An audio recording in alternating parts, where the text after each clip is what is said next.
My name is Michael Phillips, and I am a time traveller.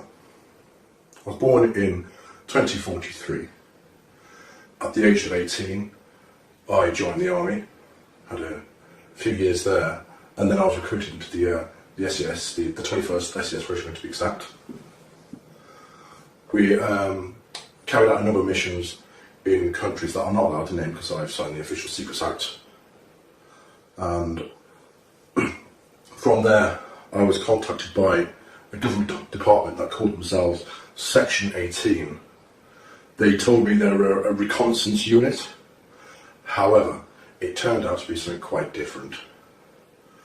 So I was then transferred to MOD Bottom Down, and there they took me into a hangar, and in that hangar I saw this 8-foot sized spheroid object.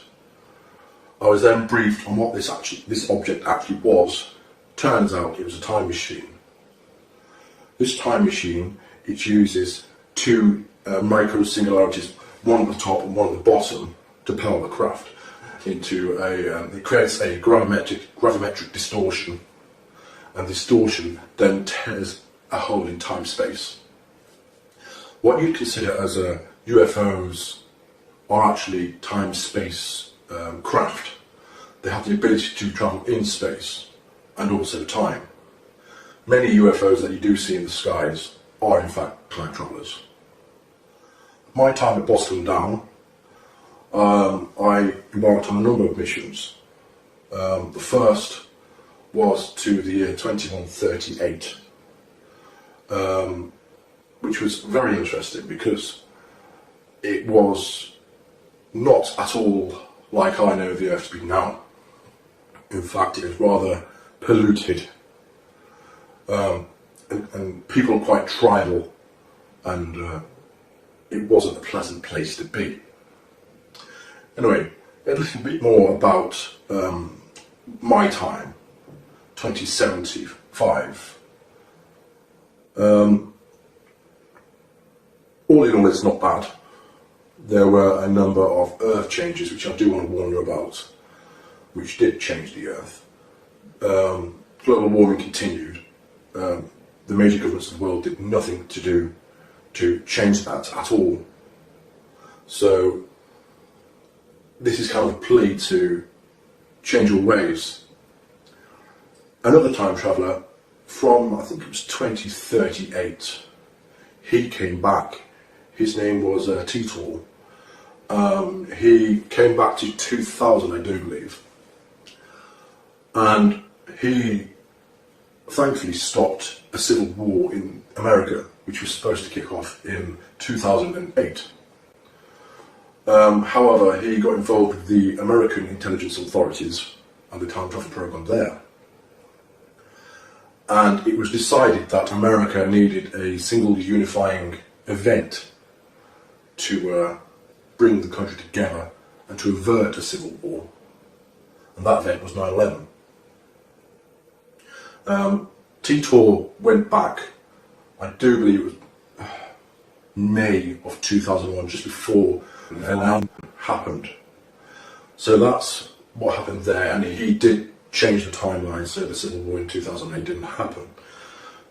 More towards where we are now, where I am in 2018, which is odd because it's the first time I've travelled backwards in time. I've always travelled forwards. There is a limited nuclear exchange in 2019, March of 2019.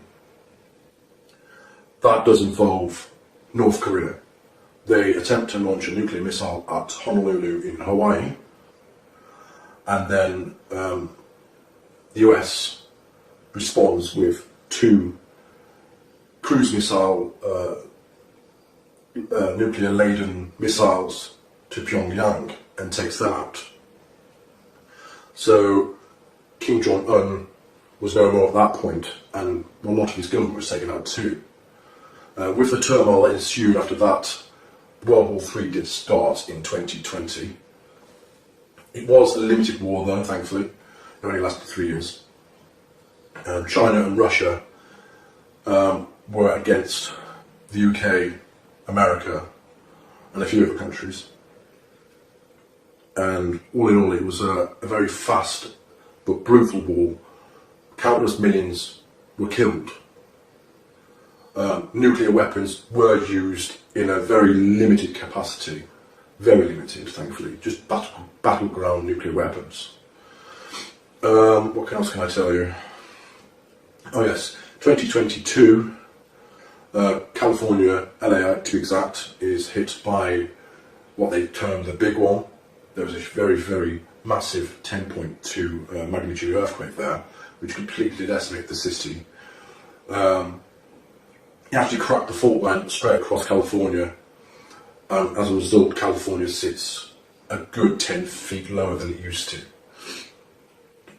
With rising sea levels, that did cause California and surrounding areas to be flooded and to no longer be habitable for people. People had to move out. What else can I tell you? Donald Trump, he clung to power for 2 terms, tried for 3. However, he was impeached and he was finally got rid of.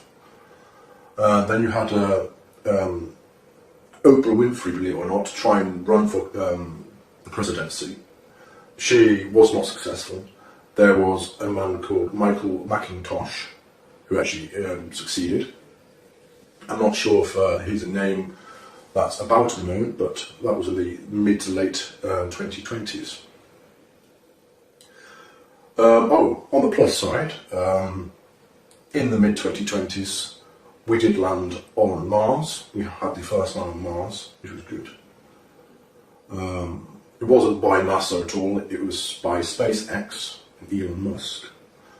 They sent a number of missions up there in the early 2020s to prepare for the manned mission to Mars. By 2032, there was a lunar and Martian base. And towards when I was born in 2043, we were beginning to make commercial efforts to reach out to the solar system, to mine the asteroids and the moons of Jupiter for resources.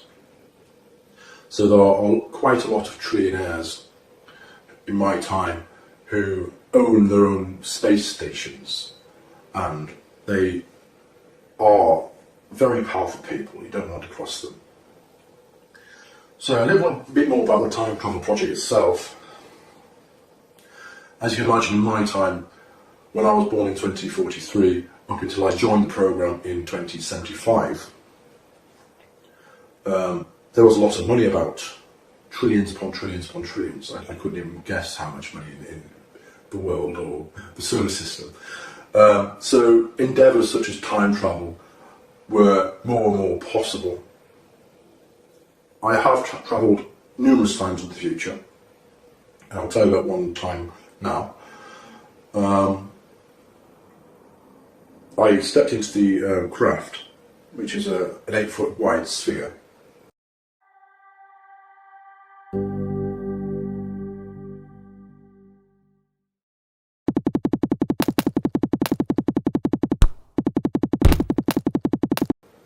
It uses 2 dual positive singularities, one at the top, one at the bottom, like I've said before, and it creates a distortion in the time-space via gravimetric forces.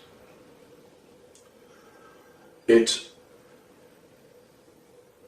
is how can I say? It utilises the singularities and forces the energy inwards for the time travel aspect.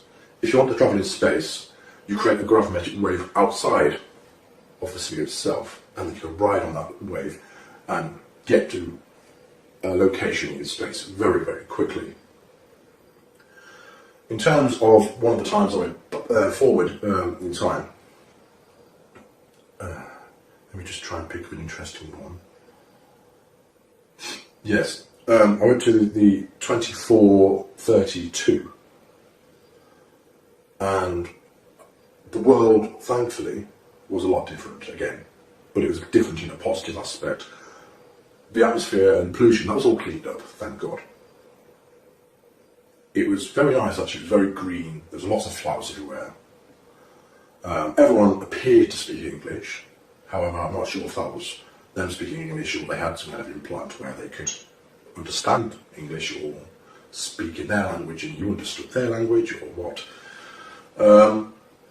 Buildings were exceptionally tall, there were just huge glass towers.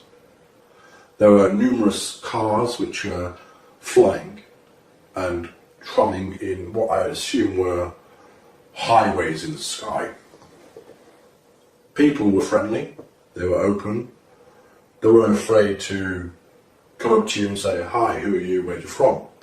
I think they were quite used to having time travellers because when I said I was from 2075, they didn't appear to be all that shocked.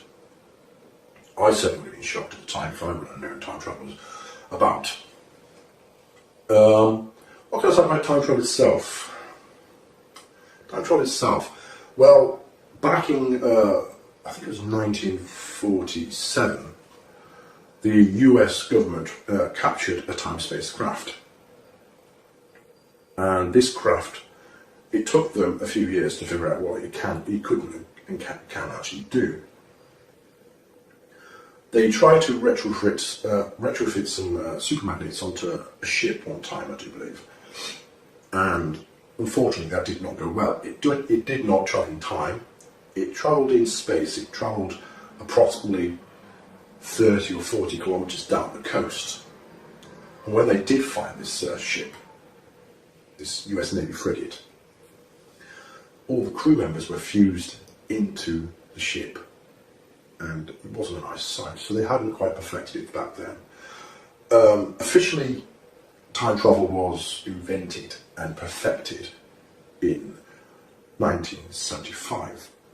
There were a number of operatives who went backwards in time mainly because they wished to try and change various historical events such as World War II. However, they were not successful whatsoever. In fact, a lot of their efforts were making the changes and making what happened a lot worse. So if you've got any questions about what I see in the future, I think that you'd be more interested in that. I'd be more than happy to do another video and say, right, this is what's happened. Thank you.